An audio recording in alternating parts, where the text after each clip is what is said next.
Hola, ¿cómo están?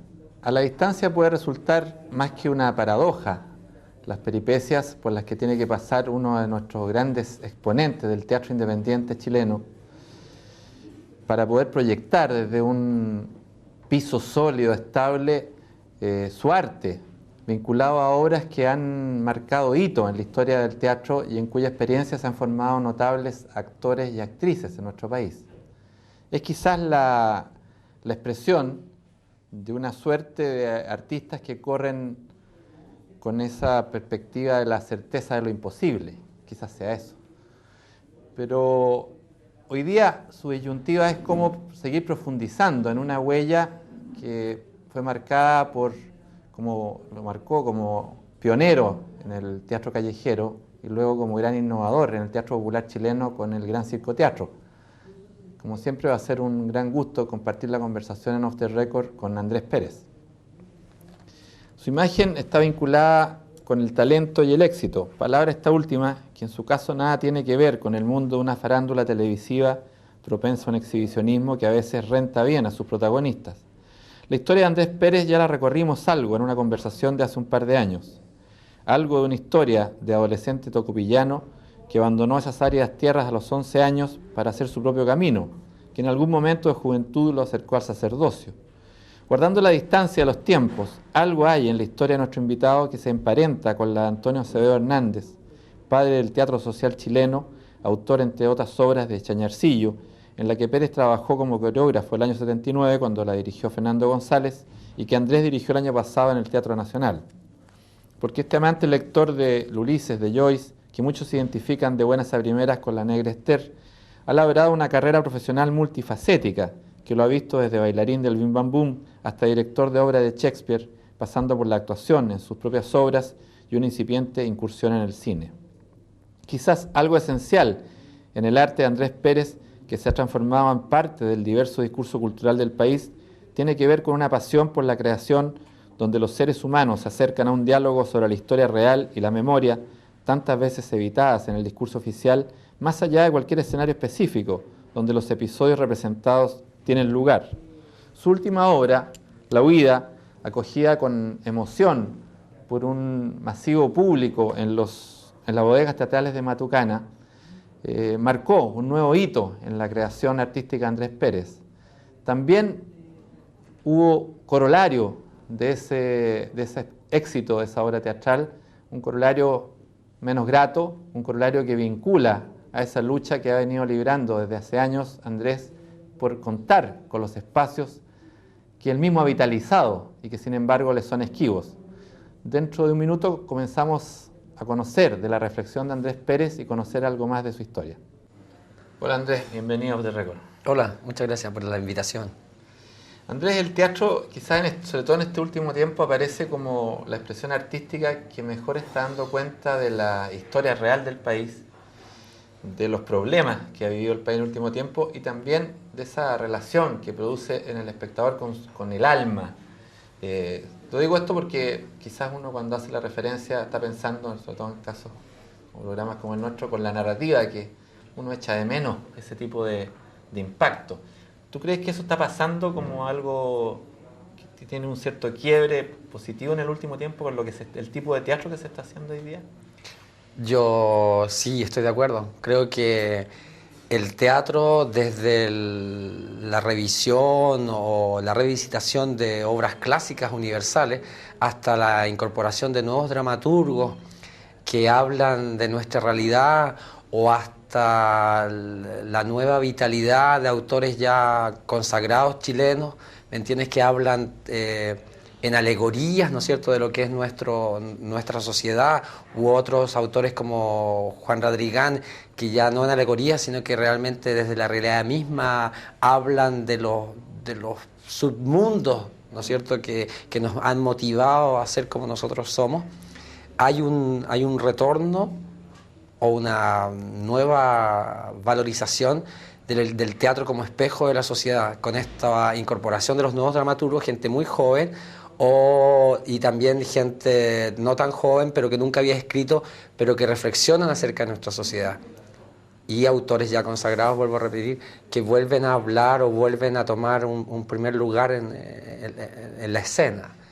Y la gente acude o a llorar, o a reír, a reflexionar en los dos casos, y a trasladarse del lugar, digamos. El teatro no pierde su calidad de entretención, que es trasladar del lugar donde yo estoy para trasladarme al otro punto de vista, donde puedo ver desde otra perspectiva mi realidad o la realidad de los otros, que en definitiva también me va a hacer reflexionar o ver mi propia realidad.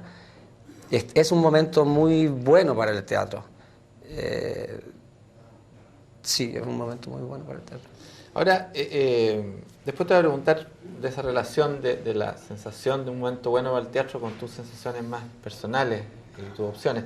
Pero si hubiera que hacer la lista de las obras teatrales en ese sentido que tú conversabas recién, obviamente hay que referirse a La Huida en el último tiempo. Ahora, yo entiendo que comenzaste a trabajar ese proyecto hace muchos años, en los años 70. ¿Cuál fue la motivación? ¿Cómo entraste en el tema de La Huida?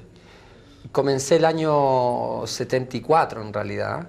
Fue tal como la obra, que tiene varios elementos autobiográficos, ¿no?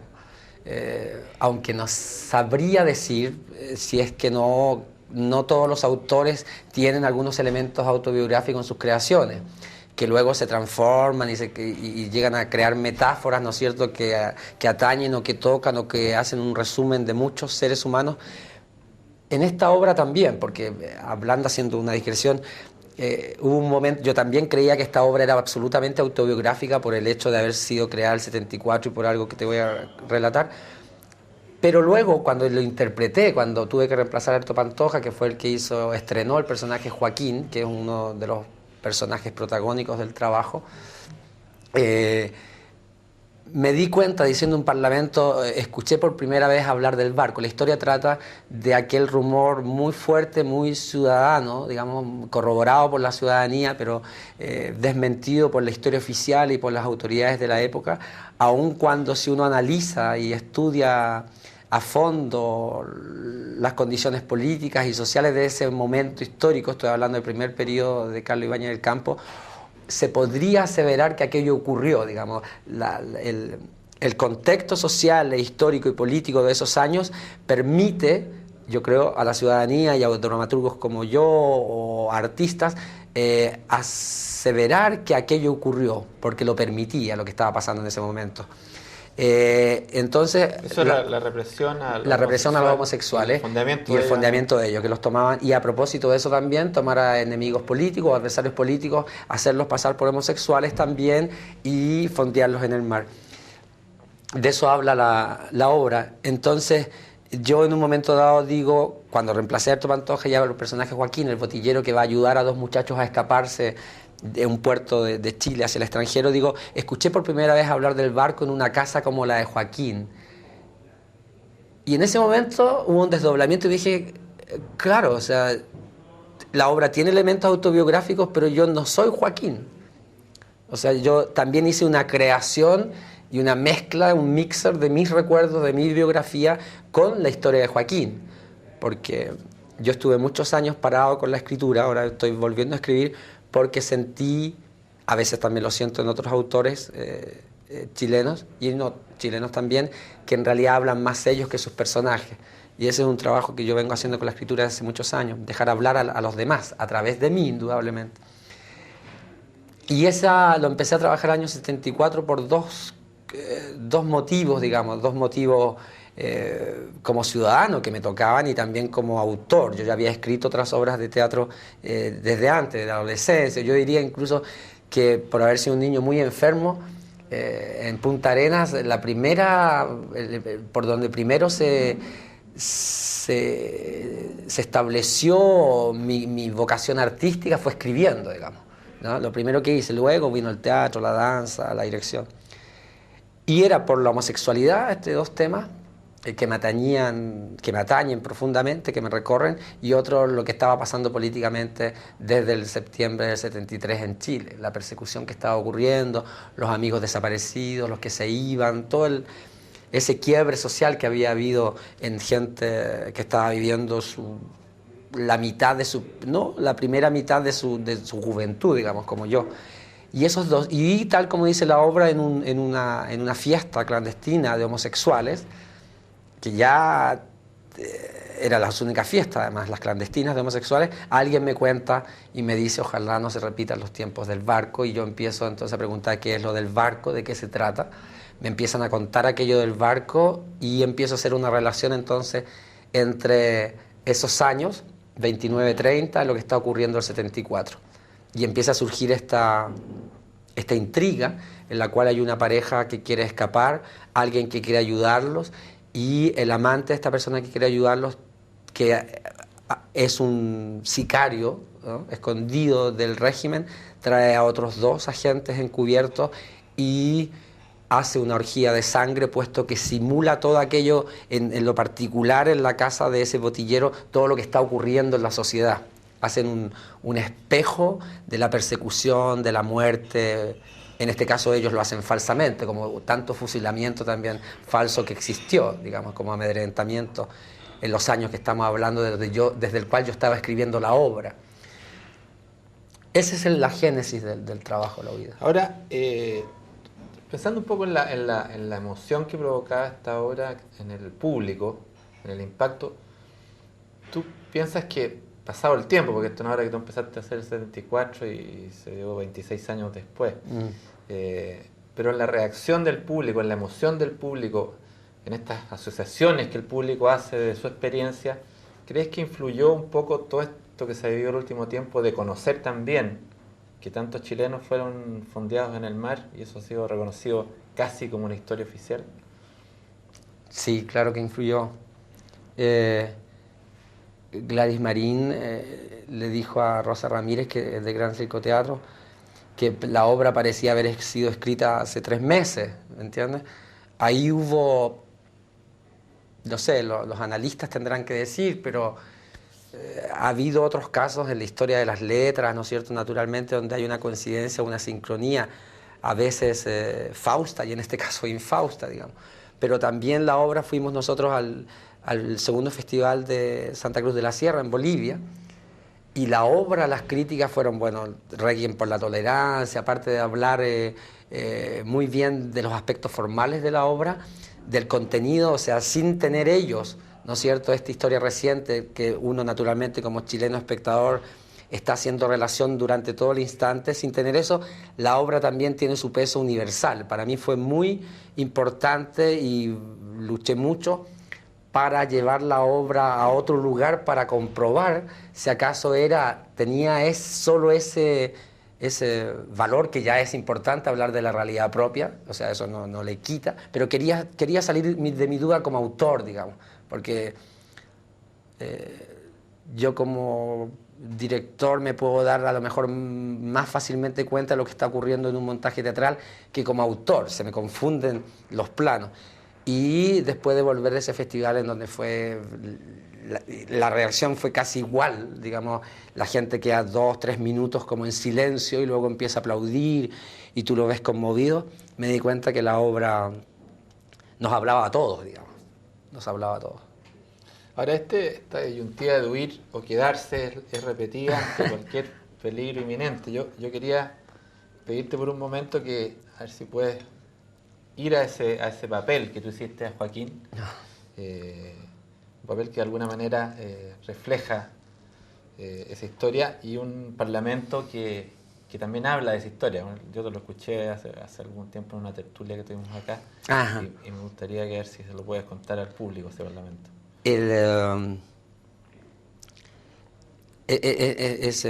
Lo que tú mencionas del irse o quedarse, bueno, es una pregunta que nos atañe a todos y entra en el campo de la metafísica. Yo me acordé de un poema de adolescente que es eso, entropía, irme, quedarme. Tiene algo que ver con mi vida, parece eso. Bueno, y Jacques Brel dice, nunca acabamos de llegar, siempre estamos llegando.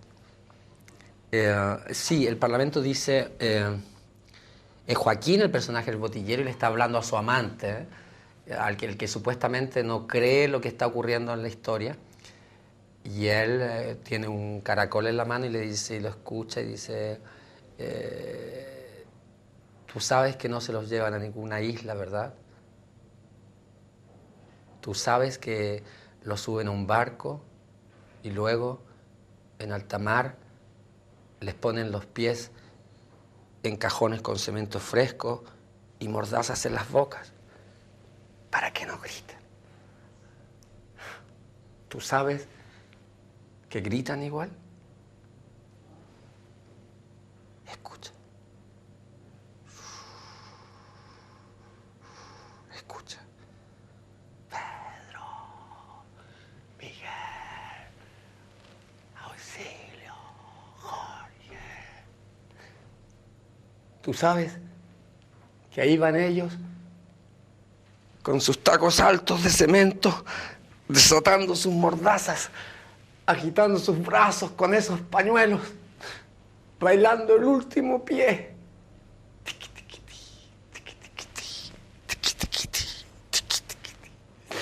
De una cueca no deseada.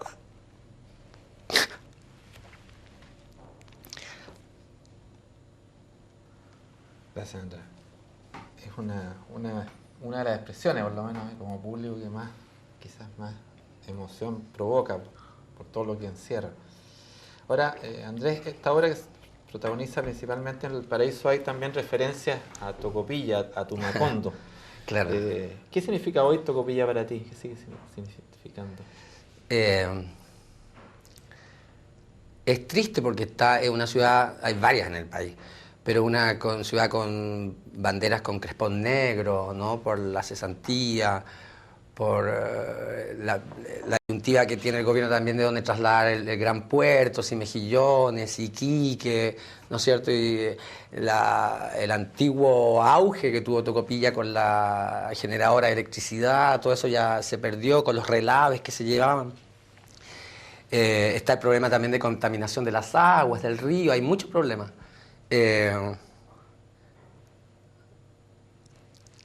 Pero supongo que igual estuve en Punta Arenas hace poco, donde yo nací, y es la aceptación, o sea, pero así es la vida, ¿no es cierto? Es la aceptación de la realidad presente con con esa otra realidad que existe en la memoria de las cosas que uno vivió. ¿Me entiendes? O sea, yo en Tocopilla ahora en la noche roban, digamos. Tocopilla, cuando yo era adolescente, porque llegué a los 14 años, y luego me vine a estudiar seminario, o sea, estuve como 2 años, 3 años. Uno caminaba toda la noche y no había problema, uno podía sentarse en la plazoleta del reloj, que se llama, ¿no es cierto? Y hacer los paseos de los pololeos, todo eso. No existía ese problema.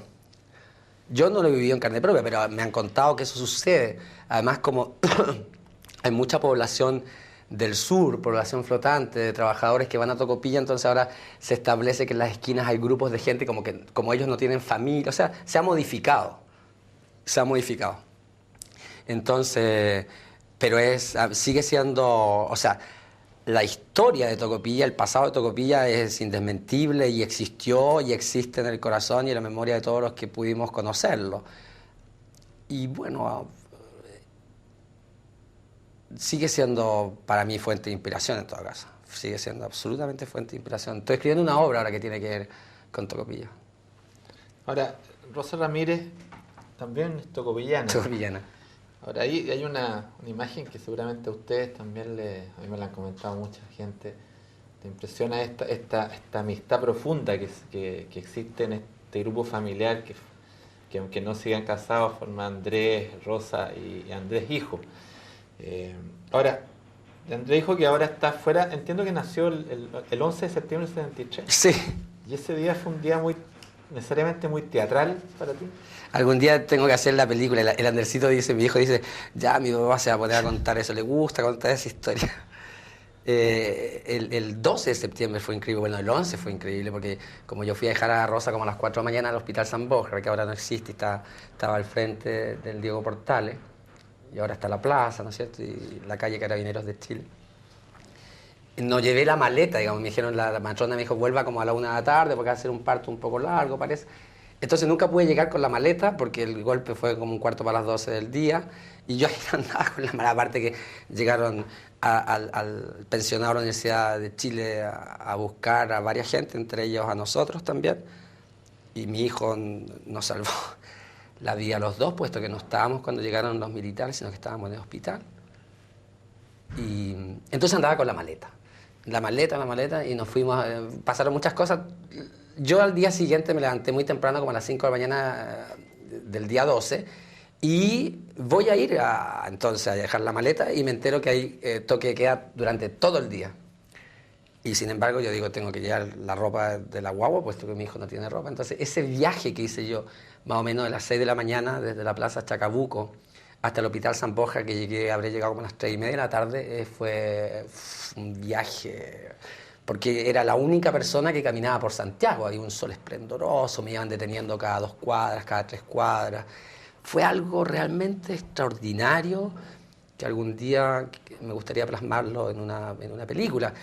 Los militares, la gente joven, los milicos, los conscriptos tan contentos por lo que estaban haciendo, una señora limpiando su alfombra en un balcón, no sé, cosas tan cotidianas frente a todo esto no cotidiano que estaba ocurriendo. Y ya yo voy pasando contando historias cada vez en las patrullas diferentes. Yo era del sur, no tenía idea de lo que estaba ocurriendo, venía a ver a mi hijo, mezclando la realidad también con la dramaturgia. Y llego a 2 cuadras antes de Mapocho y ahí me detienen. Me detienen absolutamente porque yo andaba, además, esa época que se usaba con un abrigo, un maxi abrigo que se usaba, que era militar, y en la mano una chaqueta de aviador que era de la Rosa. Porque en esa época esa era la moda un poco. Y me llevan preso a la comisaría, rompen el abrigo, rompen la chaqueta, ya me revisan la ropa, todo, me ponen en la muralla, le pegan un puntapié a la maleta se abre, se desparrama todo, ven que hay ropa de guagua y hay una cartera mujer que se abre así. Y se esparraman papeles dentro de esa cartera de mujer. Y yo estoy en la muralla, entonces veo que hay un tipo, un teniente, una persona que se acerca, se levanta el casco y me dice, ¿tú me reconoces? Y yo le digo, empiezo a mirarlo y le digo, sí, pero yo no te conozco. Yo iba entrando a Primera Humanidad en el Liceo de Tocopilla y tú ibas saliendo del Sexto Humanidad. Y tú tenías un hermano gemelo, yo creo. Y todo era porque en los papeles que salieron de esa cartera de mujer, la Rosa tenía todos los papeles de la escuela, del grupo de teatro de Tocopilla, donde habíamos trabajado. Entonces él nos reconoció a nosotros, que éramos los locos del teatro, y dice, yo me hago cargo de él, déjenlo libre. Fue increíble.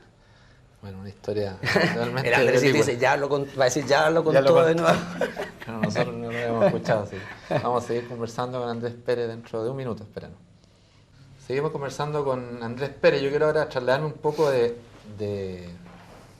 algunas de las creaciones de Andrés y vincularla con un personaje que tiene que ver con este perfil que no son pocos personajes en la historia de nuestra cultura que han vivido una historia finalmente muy desgraciada. Un personaje que cuánto habríamos querido tenerlo en este programa, pero bueno, se fue antes, que es Alfonso Alcalde, que hoy día surge, como suele suceder con los artistas despreciados por la sociedad en vida o ignorados, pero ya muertos se empiezan a transformar en figura, a reconocerse sus talentos, y hoy día se anuncian libros de biografía, novelas, su poesía, en fin. Pero tú trabajaste, Andrés, con la consagración de la pobreza, en ese encuentro con Alfonso Alcalde. ¿Cómo fue llegar a ese tema? Él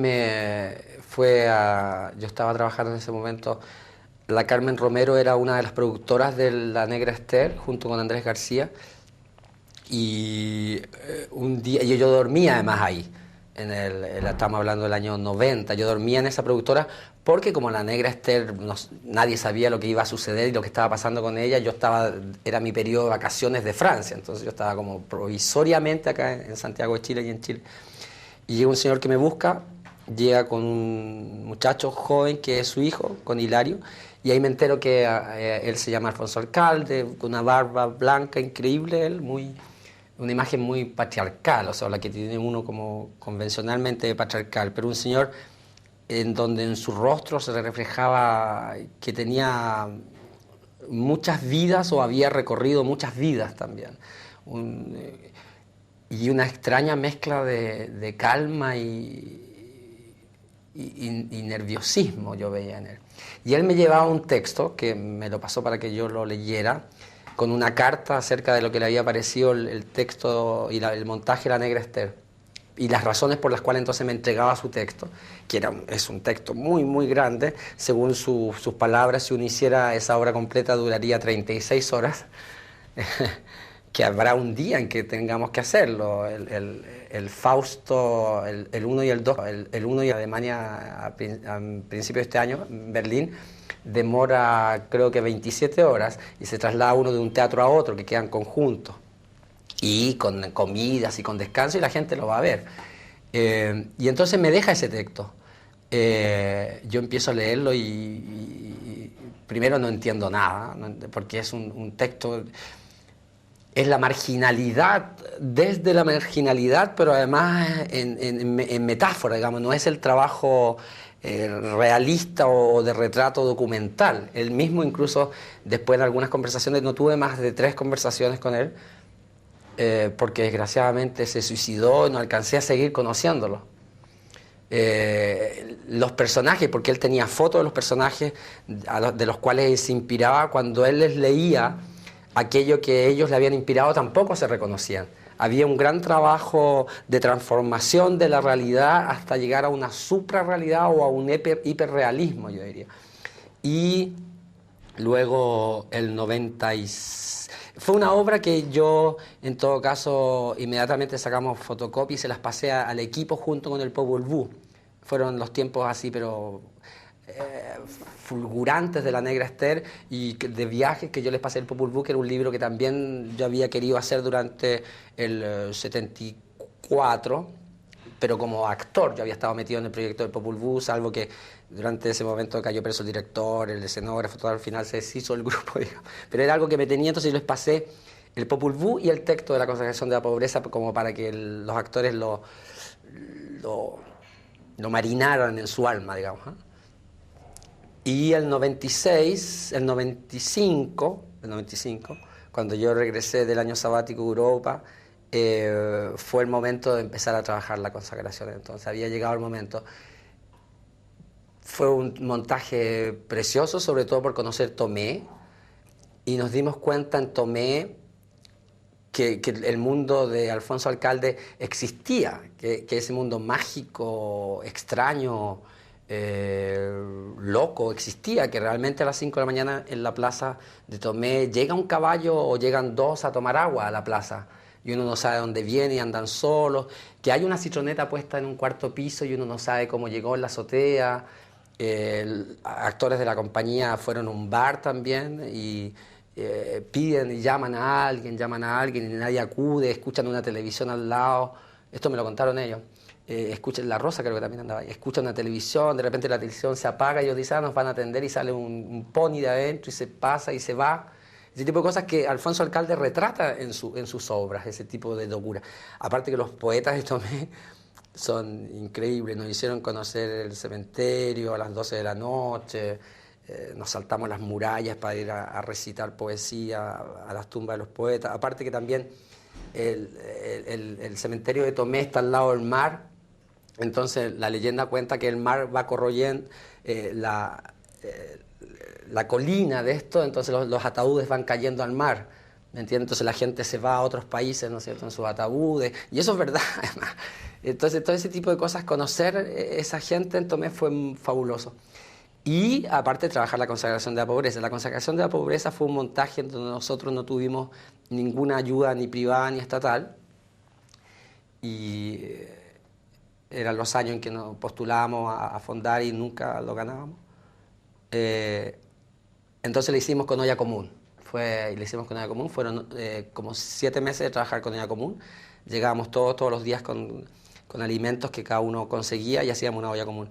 Y fue un montaje extraordinario, realmente. Sopapo, que ahora está en Berlín, él se dedicó al circo y tiene unos números increíbles, viaja por todos los festivales en Europa junto con su partner Argentina, y Sebastián Vila hicieron los protagonistas, que ahora está trabajando con María Izquierdo en el último montaje de ella, y que es un gran actor, reemplazó al Boris Kuercha en Roberto Parra.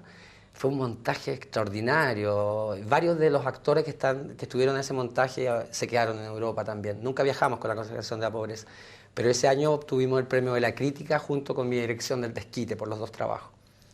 Hubo más unanimidad en el Desquite, pero yo los quiero, los montajes, los dos por igual. Encuentro que hubo una desfachatez en la consagración de la pobreza y en el viaje de este mundo de payasos y de marginales. Aparte que nuestra imaginación se desarrolló de una manera, pero necesitábamos 2 mesas de un restaurante con sillas y de repente dijimos, pero vamos a los basurales. Entonces los basurales encontrábamos tambores esos de aceite, esos grandes, y le poníamos cualquier cosa arriba y eso ya era un asiento, ¿me entiendes? Y la mesa era cualquier cosa destruida. O sea, todo fue irse trabajando. Las cortinas viejas de las casas empezaron a hacer las cortinas del circo, y toda la ropa vieja que uno tenía empezó a hacer la multitud, porque hubo un ciclograma atrás, la multitud de hacer anónimo. Era como un muro, yo diría, de unos 30 metros por 4 metros de alto, con toda la ropa que cada uno tenía vieja en su casa, y eso se le puso cal encima y era una instalación. Rey Gravel nos asesoró. Fue un desborde de imaginación. Es realmente una obra extraordinaria que me gustaría alguna vez, bueno, siempre, todas me gusta retomarla. Ahora, yo hacía alguna referencia, como todas las que hago, arbitraria quizás, a la historia de Andrés, comparándola con la Antonio Acevedo Hernández, este personaje de los años 30, precursor del teatro social chileno, y cuya obra, Chañarcillo, tú trabajaste primero como coreógrafo y después le dirigiste hace muy poco en el Teatro Nacional. Ahora,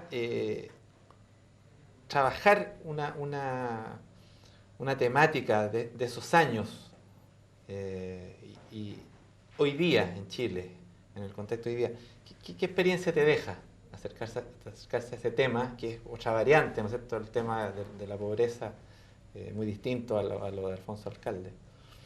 Que sigue habiendo una precariedad en lo que son los medios con los que contamos nosotros los artistas, y siempre la resolvemos con nuestra imaginación, digamos. Nosotros decimos que bella la seda, decimos, pero en realidad no estamos tocando nada, porque aún no tenemos dinero para comprar los metros y metros de seda que un autor puede solicitar, y que a lo mejor sería bueno si es que hacemos un teatro realista o naturalista. Pero decimos que bella la seda, o qué hermoso ese sol, y trasladamos a la gente. Tenemos esa facultad, afortunadamente, y los actores y las actrices chilenos son muy, muy talentosos. Pero existe todavía una deuda con aquello. Para hacer Chañarcillo todavía nosotros no podemos hacer el escenario giratorio que él pide, ¿no es cierto? Y a mí me hubiera gustado contar con el dinero, tanto cuando fui coreógrafo. También hice el rol de Don Patricio, del tabernero, y fue ayudante de dirección de Fernando González, que la dirigió para el Teatro Itinerante. O con eso, porque él hace un teatro épico, él pide que los cerros del norte canten, que las piedras se iluminen, ¿me entiendes? Entonces, claro, eso lo transformamos, lo hacemos o lo traicionamos con nuestra imaginación, porque la falta de fondo aún no nos permite hacer aquello que él quería, ¿me entiendes? Y por último, para probarlo, que ese es el lujo, ¿no es cierto?, con el cual se da Francia, por ejemplo, que si lo comparamos a la medicina, a mí me gusta comparar siempre el teatro todo oficio, uno no se queda en la teoría de qué tal si mezclamos tal líquido, tal fórmula con esta otra fórmula y veamos si resulta la vacuna. Lo probamos, no quedamos en la teoría nomás. Tenemos fondos para la investigación, porque a lo mejor es que es teórico, es solamente teoría. Si él hubiera estado vivo, a lo mejor él, teniendo todos esos fondos, se podría haber dado cuenta que no es necesario, pero no lo sabemos, no lo sabremos nunca. Entonces ahí hay una deuda que tenemos con ese autor, con las cosas que él pedía para diversas de sus obras, y sobre todo para Chañarcillo, esa parafernalia teatral, que es muy hermosa, esa que se divide el escenario, tal parte que uno vea la mitad de un ambiente y luego vea lo completo de otro, pero visto de la parte de atrás. Eso lo tenemos en deuda con él.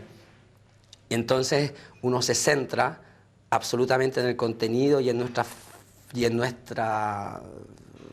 arsenal talentoso, digamos, de otros recursos. Pero también la pregunta de contenido y forma, qué tan indisolubles son, ¿me entiendes? Ahora la rebeldía que hay en él, lo anárquico que existe en él, su Manuel Rodríguez, su Joaquín Murieta, eso es algo extraordinario también, que deberían hacerse, sigue permaneciendo como un grito libertario que que nos alienta a nosotros los artistas, que a mí me alienta, que a mí me alienta. Andrés, toda esta larga experiencia tuya con el teatro y con la creación, que te decía en algún minuto antes que se nos acabe el tiempo, y esta vitalidad que tú transmites, e incluso esta valoración de lo que está pasando hoy día con el teatro, choca con una cierta decepción tuya respecto a las posibilidades de seguir profundizando en lo que has venido haciendo. Y de alguna manera eso se vincula, yo decía, quizás simplificando el tema, a esto de los espacios públicos, o los espacios para hacer teatro como el tuyo, que es un teatro que requiere ciertas condiciones. Tú, en tu historia, has vitalizado espacios, el Teatro Esmeralda, los huevones de Matucana, no habrían llegado a ser lo que fueron sin ese teatro tuyo. Sin embargo, siempre eso termina con un impas, con una falta de comprensión. ¿Con qué tiene que ver? ¿Con un concepto que está desde la autoridad, una desconfianza hacia los artistas para que ellos gestionen? ¿O con el peso de una burocracia? ¿Con qué tiene que ver ese permanente choque tuyo con esa realidad? Yo creo que existe algo de desconfianza desde las autoridades políticas hacia la capacidad de pensamiento, de decisión y de elaboración de otros mundos que tenemos los artistas. Pero no solo los artistas, que también tienen los mineros, los pescadores, que tienen todos los otros sectores que conforman una sociedad, esa desconfianza y esa como miedo a delegar poderes, ¿no es cierto?, o a compartir poderes, puesto que pareciera que se quiere que solo permanezca ese poder y esa capacidad de decisión en el sector político, ¿no es cierto?, me parece.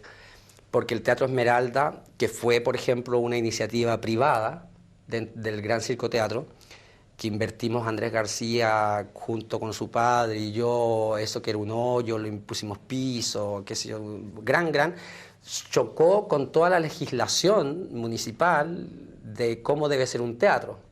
Cosa que nosotros no teníamos esa capacidad monetaria, financiera para poder hacerlo, pero con el tiempo podríamos haberlo hecho, entonces nos fuimos metiendo en deuda y también con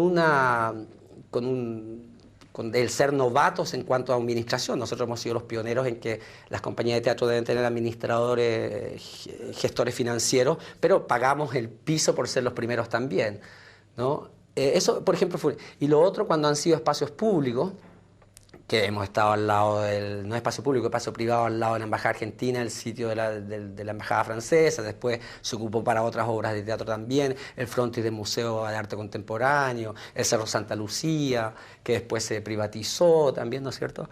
Tiene que ver con aquello que mencionaba al principio, es decir, con la proposición que hacemos nosotros los artistas, varios artistas, entre ellos Gran Circo Teatro, de que debiera haber no solo una manera de gestión cultural, es decir, no solo corporaciones administradas por gestores culturales nombrados por el gobierno, sino también que estos espacios públicos que pertenecen a todos los chilenos, los artistas pudiéramos postular a administrarlos, naturalmente que también dentro de una corporación a lo mejor, o dentro de un directorio, donde haya un gerente comercial, donde haya un gestor cultural, donde hayan representantes de gobierno, del Ministerio de Educación o la futura nueva institución cultural, pero que la estética y la decisión tenga que ver con aquellos artistas con trayectoria naturalmente y que tengan una confianza en su quehacer, para poder decidir. Y eso no ha sido aún valorado, yo creo, esta proposición en su totalidad.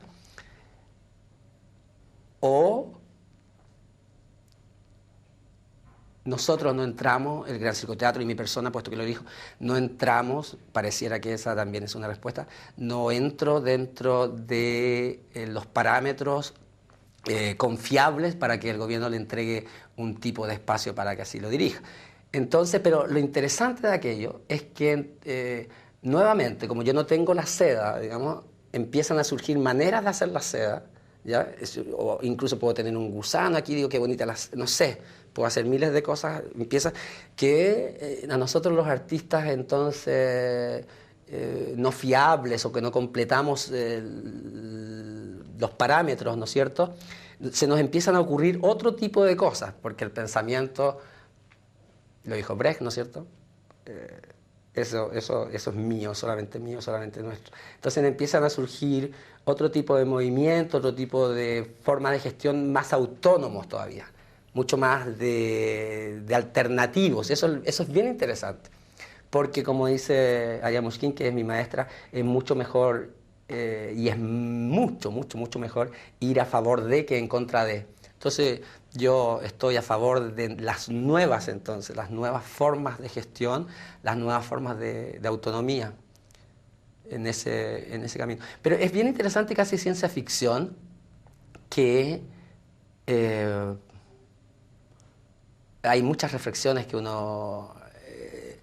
que a mí se me ocurren y dentro de nuestro grupo también, cosas como hacer obras también donde uno se haga interrogante, por ejemplo, que hay una clase, un sector, un solo detalle, como para terminar, porque hablar de este tema, digamos, terminando este tema. Por ejemplo, hay una clase, ¿no es cierto?, que determina cuál es el sueldo mínimo para una ciudadanía, pero ¿quién determina cuál es el sueldo mínimo de la gente que pertenece a la clase política? O sea,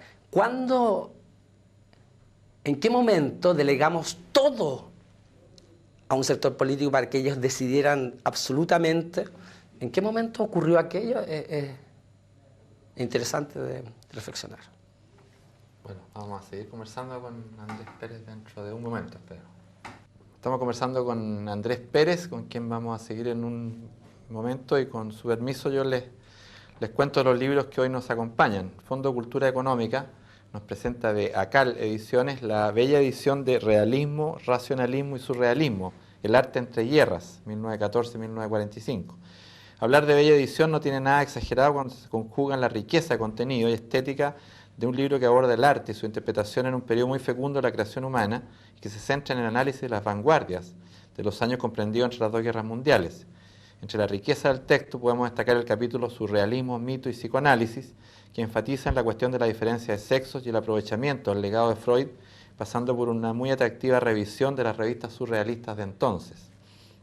Y si de recorrer la creación artística se trata, Editorial Sudamericana ha publicado una serie de libros sobre la actividad cultural en el siglo pasado, 1900-2000. En este caso tenemos 100 años de literatura, un trabajo preparado por el escritor Fernando Sáez, traducido en una muy útil guía de sucesos en el recorrido cronológico de los últimos 100 años, ordenados por meses, que va dando cuenta de hechos y personajes que han animado nuestra pequeña y gran vida literaria del siglo pasado. LOM Ediciones nos ofrece otra obra del talentoso Jorge Guzmán, Tahuachando, un riguroso intento por leer e interpretar la poesía de César Vallejo, un viaje a la creación de este gran poeta del siglo XX en el contexto de sus vivencias como hombre de la cultura latinoamericana, profundamente enraizado en un mestizaje cultural que da sentido al epígrafe de lectura mestiza de César Vallejo, que acompaña el título del libro. Y respecto de LOM Ediciones, les contesto a los amigos de Record que han preguntado por los libros de relato de nuestro entrevistado hace un par de semanas, Pedro Lemebel, que Loco Afán y de Perlas y Cicatrices, que han nutrido las últimas representaciones teatrales de su obra, fueron editadas por LOM y pueden conseguirlo ustedes en librerías o en la propia editorial. Planeta nos anuncia el libro La Cutufa, su historia secreta, una investigación periodística de María Eugenia Camus que se adentra en los misterios entre telones de un escándalo financiero que estremeció al ejército y que remite no solo a un acto de corrupción que afectó severa y en algunos casos dramáticamente el futuro de sus 150 inversionistas, sino también sucesos sobre los cuales aún subsisten interrogantes, como las motivaciones en el crimen del empresario Aurelio Sichel, o lo que conocía efectivamente la superioridad de la institución castrense sobre los turbios manejos de los que animaban este oscuro negocio. Fernández de Castro nos presenta de anagrama Incandescencia, con 10 relatos del madrileño Álvaro del Amo.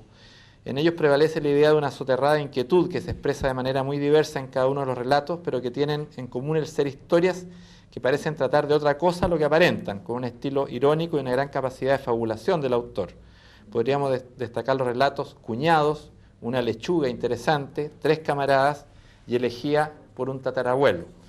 Y les cuento también que tenemos con nosotros la nueva edición de Le Monde Diplomatique, que llega con importantes reportajes, como por ejemplo El enigma de los dos Chávez, una biografía particular sobre el polémico presidente venezolano, una nueva versión de Carlos Gavetta respecto de su Argentina, un país quebrado y paralizado, y un reportaje sobre la tentación imperial de Estados Unidos, un gobierno de guerra fría sin guerra fría. Y además hay un debate muy actual sobre la prostitución y la comercialización del cuerpo humano. Eso está en Le Monde Diplomatique, en la edición última. Nosotros seguimos conversando con Andrés y me salto del tipo de temas que hemos venido tratando durante la conversación anterior, preguntarte, por ejemplo, qué pasa con tus incursiones en el cine, porque te vimos ahí en una película reciente basada en la historia de Manuel Rojas.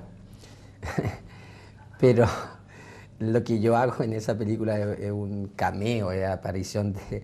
Yo entiendo bien el manejo y por mi trayectoria y por lo que yo he hecho, claro. Pero ahí los protagonistas son Ramón Llao, Amparo Noguera y yo salgo un minuto. Y esa es mi incursión. Ahora, tú has tenido ofrecimiento para hacer otras cosas en cine. Ya antes hiciste algo con Raúl Ruiz y otra película además de... con Arián Mushkin, que fue la filmación de La Indiada. ¿Te atrae estar en el cine o algo que ves muy lejano, muy ocasional, ¿no? No, me gusta mucho. Pero son el tipo de cosas que, digamos, un chileno, hijo de una familia de clase media, de un sector que tiene las características físicas que yo tengo, etcétera. El cine, excepto ahora que me llaman para hacer un minuto y pareciera que hiciera el protagonismo, ¿no? Pero no es para nada, son las cosas que uno, por inteligencia y por estar a favor de otras cosas, por lo menos en mi caso, rápidamente descarta. Yo nunca podría haber hecho cine, o sea, mi familia... Yo me pagué la escuela de teatro bailando de Bim digamos. O sea, y con mucha honestidad mi padre me dice, hasta aquí llegamos, yo no te puedo seguir ayudando. ¿Me entiendes? Y ahí entonces empezaron una serie de trabajos. Entonces son esas cosas que son tan caras que uno descarta rápidamente para no quedar frustrado en la vida, digamos. Pero estoy muy contento, me encantaría dirigir, tuve la suerte de hacer el video de La Negra Esther, ayudado por la Minera Escondida. Y me encantaría ser actor también, todo ese tipo de cosas, porque tienen que ver con el arte, tienen que ver con lo que yo he estudiado, tienen que ver con otra forma de expresar las emociones, con mayor interioridad, mayor naturalismo, de ese tipo de cosas. Sí, me encanta. Pero no es de aquellas cosas que yo más bien sueño, imagino, reflexiono acerca de las puestas en escena, no ando pensando en el cine. Ahora Andrés, yendo a cosas más personales, más próximas de tu historia, yo nunca te pregunté antes, ¿qué pasó? Sí, muy brevemente. ¿Qué significó ese paso tuyo por el seminario? Me di cuenta que que tengo un gran problema con las instituciones. Un gran problema con las instituciones, sí. En la iglesia, o sea, claro, va al Padre Superior y todo, pero hay algunas cosas que van hasta el Papa, digamos, y todo ese tiempo...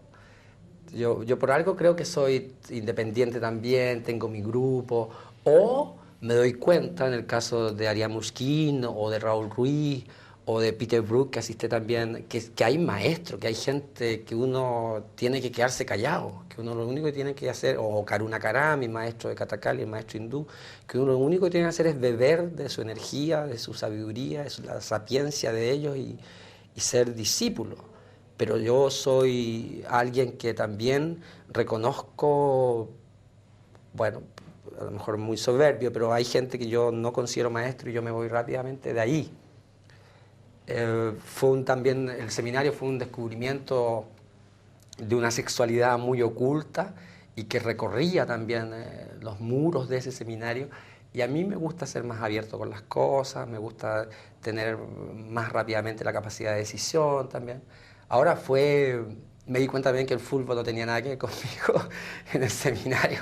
Cuando me gustaba todo correr, porque a mí me gusta mucho correr, cuando estuve en una barrera y me llegó la pelota aquí, ahí mismo me fui de la cancha y hasta ahí llegó mi carrera de fútbol. Y también fue el comienzo de la escritura. O sea, yo nunca, en todos mis años, tuve tanto tiempo para estudiar. A mí me gusta mucho tiempo estudiar. Y eso de que hubieran todos los días 2 horas, 2 horas y media, donde uno estudiaba, donde uno tenía libros, biblioteca, eso pucha, me encantó, me fascinó. Y pude desarrollar la escritura también. Me di cuenta en el seminario, cuando de repente empezó a pasar que me despertaba como a las 4 de la mañana, y un día dije, voy a aprovechar el tiempo, y me puse a escribir con una linternita y me puse a escribir. Fue un momento y también conocer hombres que tienen la valentía de hacer esos votos de pobreza, de castidad, de obediencia, y eso es muy difícil de comprometerse a aquello, es muy difícil. La admiración por ello, claro. Ahora, Andrés, antes que nos pille el tiempo, porque la conversación anterior me pasó lo mismo, te quiero hacer unas preguntas breves que le copiamos a Pigó. ¿Cuál es tu palabra preferida? Oh.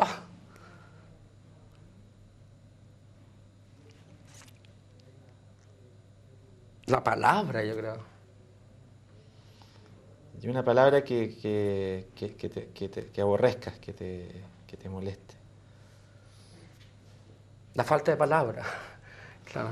Que alguien no me salude, sí, sí. Admiro las palabras y aborrezco el que no se ocupe las palabras. Una conducta humana que te emociona. La honestidad. Y una que te saca de quicio. El simulacro, la doblez. Un sonido que ames. La lluvia sobre los techos de las casas del sur. ¿Sí? Un ruido que te molesta. La tiza, yo creo, en el pizarrón. ¿Algún oficio que no tuviste que podrías haber escogido dentro de todos los que sí escogiste? ¿Te imaginas en otro? Director de orquesta. Y uno que jamás habría aceptado.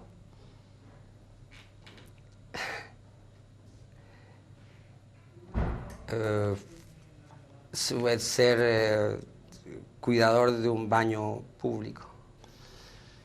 Si asumamos que el cielo existe, ¿con qué palabra te gustaría que te recibieran? Ya era hora. Bueno, Andrés, ha sido un gusto como siempre tenerte aquí en Off the Record. Muchas gracias, igualmente. Siempre nos quedan temas y vamos a hacer buscar la oportunidad para conversar de cosas que se nos quedaron. Y a ustedes les recuerdo que esta parte de esta conversación con Andrés Pérez la pueden escuchar mañana a partir de las 8:30 de la mañana en el programa El Observador de Radio Monumental que dirige el periodista Ricardo Soto. Gracias, Andrés, nuevamente. Gracias. Y a ustedes lo esperamos el próximo domingo en una nueva emisión de Off the Record, ojalá con un personaje con tanto que contar como Andrés Pérez. Buenas noches.